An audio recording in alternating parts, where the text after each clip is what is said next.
Hi guys, my name is Victoria, and today I am reacting to the latest Only Murders in the Building episode 9, Double Time, the last episode before the finale. So in the episode before, we had just found out that Teddy Demas and his son Theo Demas apparently did not murder Tim Kono. Apparently one of the neighbors had a ring in their courtyard, and Theo and Teddy are caught on camera during the fire alarm and during the time that Tim Kono's murder took place. Of course, I found this very surprising because I still feel like there's a possibility that they could have planted themselves there on purpose. Just because they weren't present for the murder doesn't mean they didn't have anyone do it for them, if that makes sense. But basically the whole podcast, whole investigation is kind of thrown up into the air, because they finally thought they had it, they busted it and everything. I did have a couple of questions about the motives of Theo and Teddy, if I guess they did not commit the murder. If Teddy Demas did not kill Tim Kono, then why did he threaten Mabel and Oliver to end the podcast, is one of my first questions. I'm thinking that it's possible that Teddy and Theo did not kill Tim. That can still be true, and maybe because they know that Oliver, Mabel, and Charles know their grave robbing jewelry black market business, perhaps they didn't want that to be advertised on the podcast, for one. And for two, they probably had their suspicions that the group knew that Theo did kill Zoe and not Oscar, obviously. So I'm thinking maybe they didn't want their side of business aired on the podcast, and maybe that's why they thought it was safe just to threaten them to end it, even though they may not have killed Tim Kono, is what I'm thinking. My second question, if Teddy Demas did kill Tim Kono, then why did he invest in the podcast in the first place? Let's see. I thought of something that Teddy said to his son Theo in the Silent Dialogue episode. He was saying how you keep your friends close, but your enemies closer. Common saying. So I'm thinking maybe he invested in the podcast because he wanted to control the narrative, kind of see who were the prime suspects. Second option, it's possible that he didn't take the podcast that seriously in the first place, because when Theo told his father that, hey, me and you are suspects, he's like, haha, so was he. And he points to a picture of Sting. So it's also possible that if he did end up murdering Tim Kono, if that is the truth in the finale, that he didn't take the podcast seriously enough. He didn't think they would ever find it out and, why not make a buck? That's kind of my theory, but those are the kind of two questions I had revolving Theo and Teddy and the confusion that I had. So, of course, as I said, this episode does follow the chaos after Mabel, Charles, and Oliver and the whole group, after they find out that Teddy and Theo probably didn't commit the murder.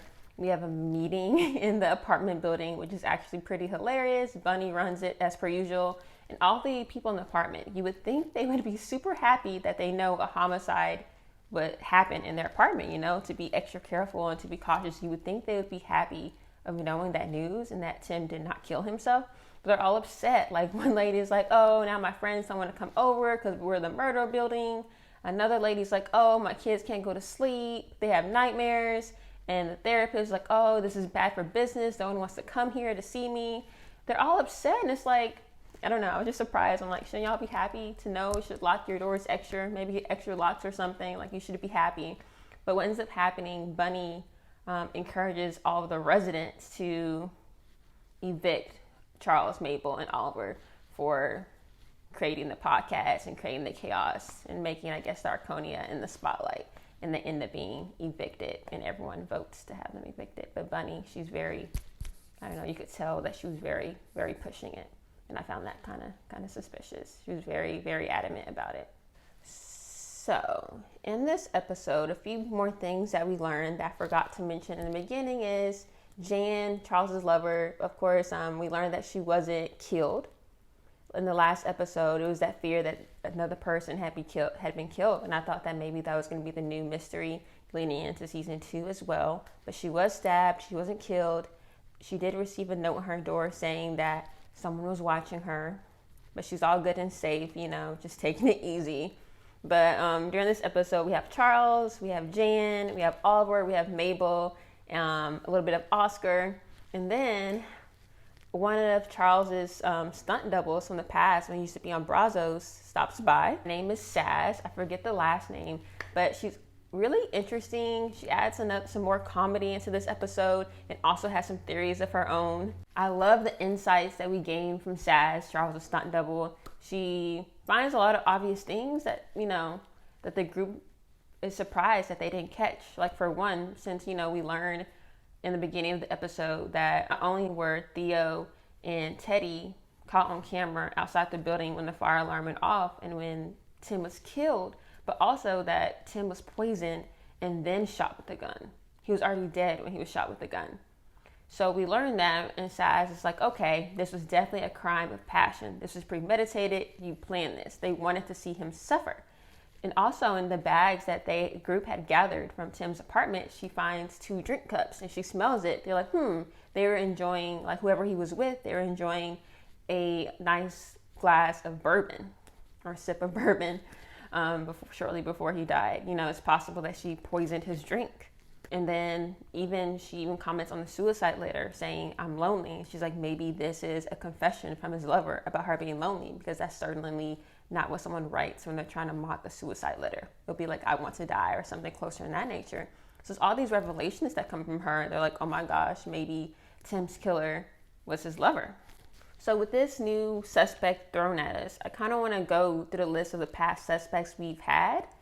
As a detective mentioned to the group, the who, the how, and the why now, and kind of see why we dismissed those people and see if we can combine it with the new information we've learned now. So of course we had Howard, the owner of Evelyn the cat. So how?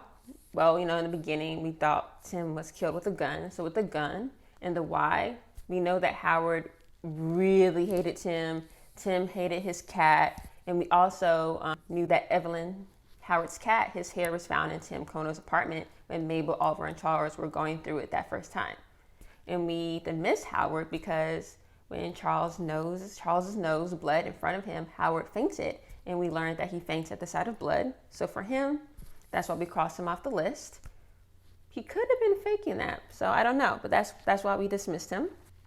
Then we have Sting, who's a famous celebrity who lives at the Arconia. How? Of course, still gun. And the why now, we learned that Tim was Sting's financial advisor, had lost some millions of dollars, and we're thinking that's why Sting killed Tim. Also, we know that Sting hated dogs, and later that day, Oliver's dog had been poisoned, and he had a note threatening him to end the podcast. So that's kind of why we suspected him. We dismissed him because he came out to the group telling them that he thought Tim's suicide was his fault. He told Tim to kill himself, so he thought it was his fault. He pours out, tears and relief and all that stuff. So that's why we dismissed Sting. Okay, Tie-Dye, who is Oscar, part of the Hardy Boys. Let's see, who? Yeah, Oscar. How? Of course, Gun. And the why now?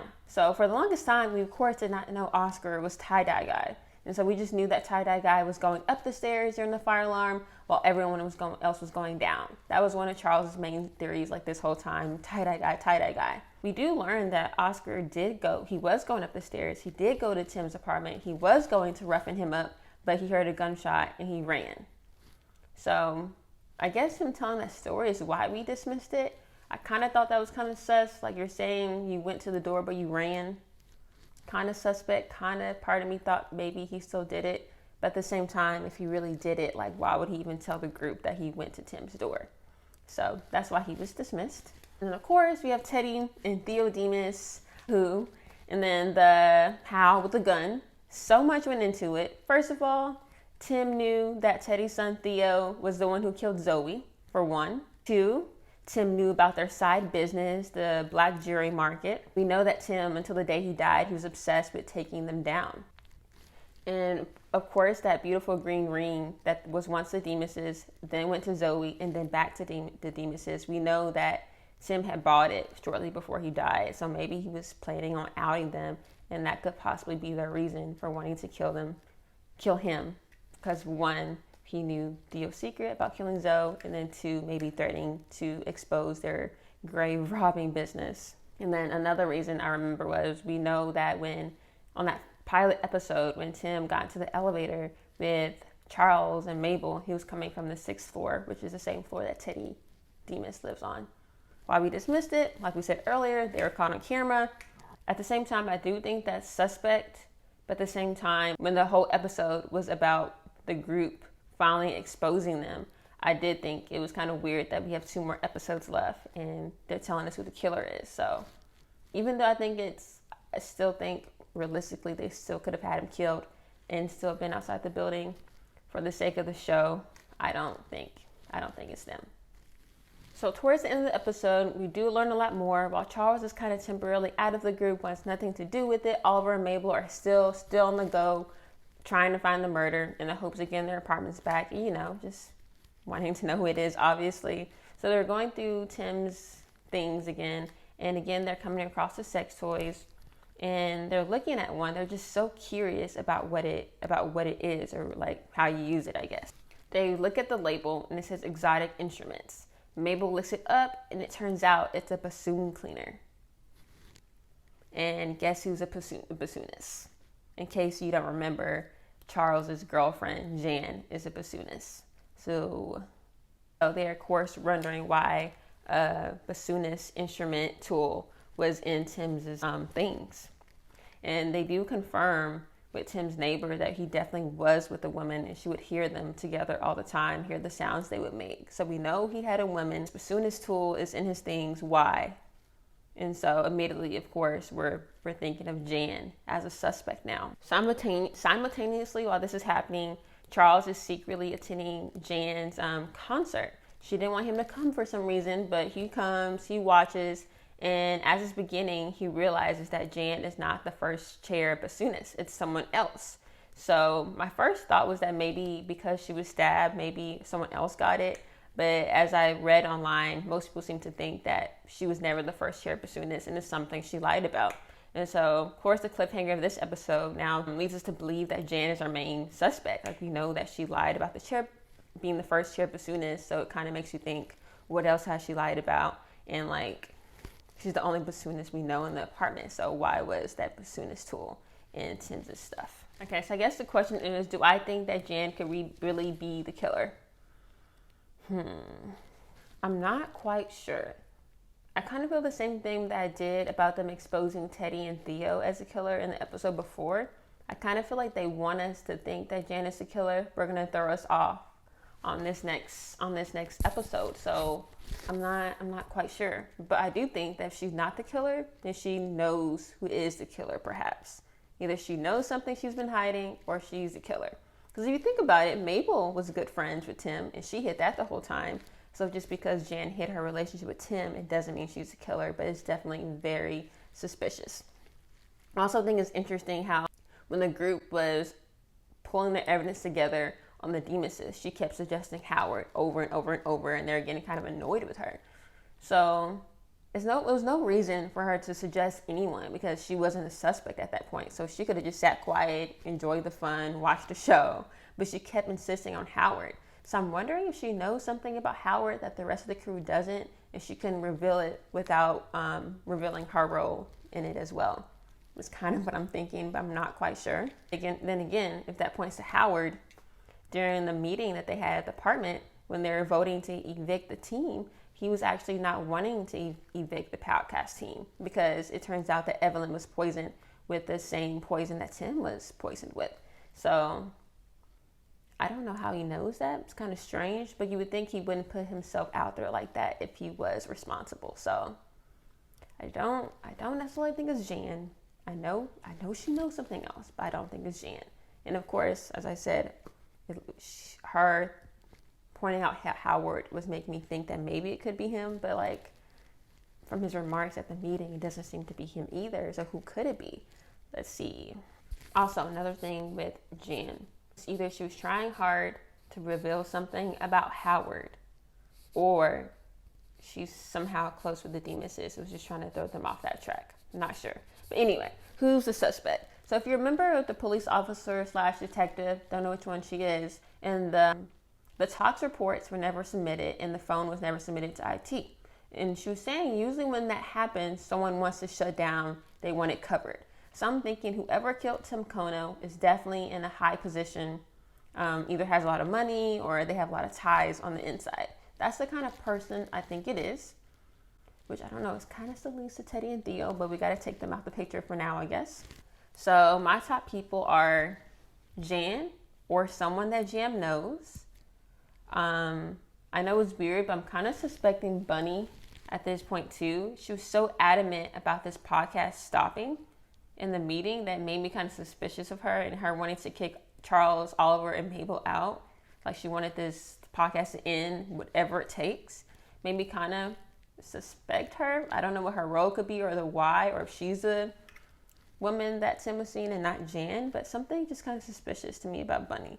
So I'm just gonna throw her in there. It's a I don't know. It's probably wrong, but so Jan or someone Jan knows, Bunny or I don't know, man, possibly Howard. Those are my top three, unless it's someone that we just haven't met yet. But I'm so looking forward to the finale on Monday. I feel like the show has gotten like so good. Like in the beginning, I already really enjoyed it, but it still was kind of like the comedy was on point from the very beginning. But as far as the drama part goes, it felt really slow for me sometimes, you know. And I feel like I wasn't necessarily like jumping to see the next episode. Like I was curious. But I'm like, yeah, I don't have to watch it today. It went from that to me watching the episode and being like, oh my gosh, like I need to see the next one. I need to see the next one. Like when's the next one coming? Like it went from one, you know, from over here to like over here. And it's I don't know, I love it. And I'm really excited about this finale. I'm excited about season 2. I heard they're going to start shooting in December. I've grown to just really enjoy these characters and just so excited to see how these stories will develop. Now, I will say, I hope they don't become a Pretty Little Liars, you know? I feel like they have a lot of content to work with to go into more seasons, but like, I hope we actually do get the answers and the real answers. But anyway, please let me know your thoughts and drop your theories below. And I'm just so excited to watch the next episode.